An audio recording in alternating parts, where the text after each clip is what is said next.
முதல்ல நாம இதுல ஒரு விஷயத்த முக்கியமா புரிஞ்சுக்க வேண்டியிருக்கு. என்னன்னு பார்த்தீங்கன்னா, ஒரு மரம் அப்படின்றதுனாலயே அது முழுக்க முழுக்க நன்மைய மட்டும் தான் குடுக்கும் அப்படின்னு அர்த்தம் கிடையாது. அதே நேரம் ஒரு சில கெட்டது அதுல இருக்கு அப்படிங்கிறதுக்காக அந்த மரம் முழுக்க கெட்டதுமே கிடையாது. அந்த மரங்கிறது எந்த இடத்துல வளருது, எந்த சூழ்நிலையில வளருது, எந்த அளவுக்கு வளர்ந்து மத்ததுக்கெல்லாம் பாதிப்பை ஏற்படுத்துது அப்படிங்கிறத பொறுத்து தான் அதோட தாக்கத்த நம்ம தீர்மானிக்கணும். அதனால, இப்ப நம்ம அந்த மரத்தோட நன்மைய பத்தி நாம பாத்துடலாம். முதல் விஷயம் என்னன்னு பாத்தீங்கன்னா, ரொம்ப வறண்டு போன நிலத்துல கூட இந்த மரங்களால உயிர் வாழ முடியும். இப்போ மத்த மரங்களால வளர்ந்து உயிர் வாழவே முடியாது அப்படிங்கிற இடத்துல கூட, இந்த சீமை கருவேல மரம் அப்படிங்கிறது வளர்ந்து பசுமைய உருவாக்கும். 2வது விஷயம், இந்த கருவேல மரம் அப்படிங்கிறது ஒரு மிகச்சிறந்த விறகு மரமா பார்க்கப்பட்டுக்கிட்டு இருக்கு. இன்னைக்குமே நீங்க கிராமங்கள் சைடுலாம் போய் பாருங்களேன். அங்க சமையலுக்கு சீமை கருவேல மரத்தோட விறகு தான் மேக்ஸிமம் யூஸ் பண்ணிக்கிட்டு இருக்காங்க. விறகு அடுப்ப தான் இன்னைக்கு வரைக்கும் மேக்ஸிமம் யூஸ் பண்ணிக்கிட்டு இருக்காங்க. 3வது என்னன்னு பார்த்தீங்கன்னா, கறி தயாரிக்கிற தொழில். அதாவது இந்த மூட்டம் போடுறதுன்னு சொல்லுவாங்கல்ல. அதுக்கு முக்கியமான மூலப்பொருளா அமைகிறதே இந்த கருவேல மரம் தான். இந்த கருவேல மரத்த தான் வெட்டி, அந்த மூட்டமா போட்டு, அத எரிச்சு, அது மூலியமா தான் கறி ரெடி பண்ணுவாங்க. இது மூலியமா பல குடும்பங்களுக்கு வாழ்வாதாரம் கிடைச்சுக்கிட்டு இருக்கு. 4வது விஷயம் என்னன்னு பார்த்தீங்கன்னா, இந்த மாதிரி முள்ளு மரங்கள வேலியா வச்சும் வளர்த்துக்கிட்டு இருக்காங்க. இப்போ இந்த மாரி முள்ளு மரங்கள மேக்ஸிமம் வேலியா யூஸ் பண்ணும்போது, இந்த கால்நடைகள்லாம் உள்ள போயிட்டு அந்த பயிர்களையோ இப்ப வயல்வெளிக்கு தானே மேக்ஸிமம் முள்ளு மரங்கள்லாம் வேலியா வைக்க போறாங்க. அந்த மாரி பயிர் வளர்க்கும்போது, அதுல கால்நடைகள் உள்ள போயிட்டு அத சாப்பிட்றாம, சேதப்படுத்தாம இருக்கிறதுக்கும் இந்த மரங்கள் மேக்ஸிமம் ஹெல்ப்பா தான்.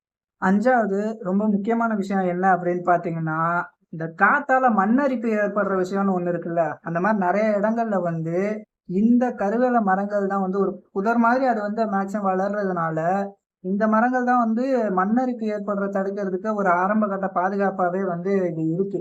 இந்த மாதிரியான காரணங்களால தான் ஒரு சிலர் என்ன பண்றாங்கன்னா, இந்த கருவேல மரங்கள முழுமையா அகற்றக்கூடாது அப்படின்னு இந்த மரத்துக்கு ஒரு சில பேர் சப்போர்ட் பண்ணிக்கிட்டு பேசிக்கிட்டு இருக்காங்க. ஆனா, இதுல இன்னொரு விஷயமும் இருக்கு. அது என்னன்னு பார்த்தீங்கன்னா, இதோட இன்னொரு பக்கம். அதாவது இதோட தீமைகள். இந்த மரத்தோட மிகப்பெரிய பிரச்சனையே என்னன்னு பார்த்தீங்கன்னா, இதோட வளர்ற வேகம் அப்படிங்கிறது தான். இப்போ ஒரு இடத்துல இதோட விதை விழுந்துருச்சு அப்படின்னா, எவ்வளவு சீக்கிரம் முடியுமோ, அவ்வளவு சீக்கிரத்துல மேக்ஸிமம் இப்போ ஒரு மரம் வளர்றதுக்கு 20 வருஷம், 30 வருஷம் ஆகுதுன்னு வைங்களேன்.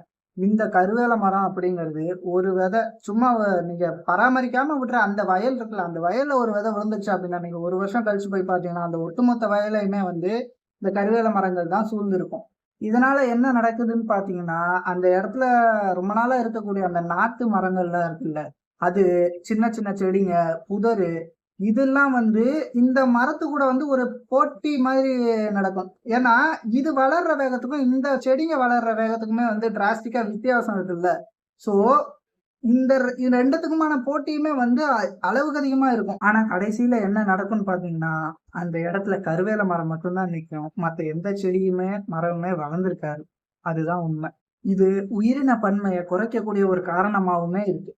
இன்னொரு முக்கியமான பிரச்சனை என்னன்னு பார்த்தீங்கன்னா, இதோட அடர்த்தியான அந்த முள்ளு தான். அந்த முள்ளுங்கிறது மனுஷங்களுக்கும், கால்நடைகளுக்கும் பெரிய காயங்கள் எல்லாம் ஏற்படுத்திக்கிட்டு இருக்கும். நான் முன்னாடியே சொன்ன மாரியே விவசாய நிலங்கள் கொஞ்சம் ஓரளவு பராமரிக்க விட்டா கூட, இந்த கருவேல மரங்கள் அப்படிங்கிறது அத அந்த வயலே வயல மட்டும் இல்லாம அத சுத்தி இருக்கிற இடங்களையும் மொத்தமா ஆக்கிரமிச்சிரும்.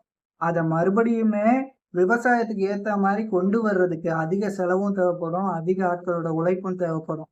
அதுவும் இல்லாம இன்னொரு முக்கியமான விஷயம் என்னன்னா, ஏரி, கண்மாய், ஓடைகள்லாம் இருக்குல்ல. இப்ப அதோட ஓரங்கள்ல இந்த மரங்கள் அதிகமா வளரும். இது அதிகமா அடர்த்தியா வளர்ந்துருச்சு அப்படின்னா, அந்த நீர்நிலைகள் இருக்குல்ல, அத பராமரிக்கிறதுமே கஷ்டமாயிரும். ஏன்னா, அதுல இருக்க அந்த முட்களும் சரி, அந்த மரங்களோட வளர்ச்சியும் சரி, அந்த நீர்நிலைய பராமரிக்கிறதே ரொம்ப கஷ்டமான ஒரு விஷயமா மாறி போயிடும். இன்னொரு முக்கியமான விஷயம் என்னன்னு பார்த்தீங்கன்னா, இதுதான் மேக்ஸிமம் எல்லார்கிட்டயுமே இருக்கிற ஒரு கேள்வியா இருக்கும். ஒரு சீமை கருவேல மரம் அப்படிங்கிறது எத்தன லிட்டர் தண்ணீய ஒரு நாளைக்கு குடிச்சு காலி பண்ணுது அப்படிங்கிறது. இது மேக்ஸிமம் சோசியல் மீடியாஸ்ல நீங்க நெறைய பார்த்திருக்கிறதுக்கும் வாய்ப்பு இருக்கு. ஆனா என்னன்னு பார்த்தீங்கன்னா, இந்த சீமை கருவேல மரம் அப்படிங்கிறது நிலத்தடி நீர முழுசா உறிஞ்சு காலி பண்ணுது அப்படின்னு சொல்றதுக்கு எந்த உறுதியான அறிவியல் சாட்சியுமே அதிகபட்சம் கிடையாது. ரொம்ப கம்மியா தான் இருக்கு. அதே நேரம் இந்த சீமை கருவேல மரம் அப்படிங்கிறது எப்பேர்ப்பட்ட வறண்ட நிலமா இருந்தாலுமே இது வந்து தண்ணி இருக்கிற இடத்த தேடி உயிர் வாழ்றதுக்கான திறன் கொண்ட மரமா இருக்கு. ஆனா அதனாலயே இந்த மரங்கள் தான் நிலத்தடி நீரை வந்து மொத்தமா வந்து காலி பண்ணிடுது அப்படின்னும் நாம சொல்லிட முடியாது இல்லையா?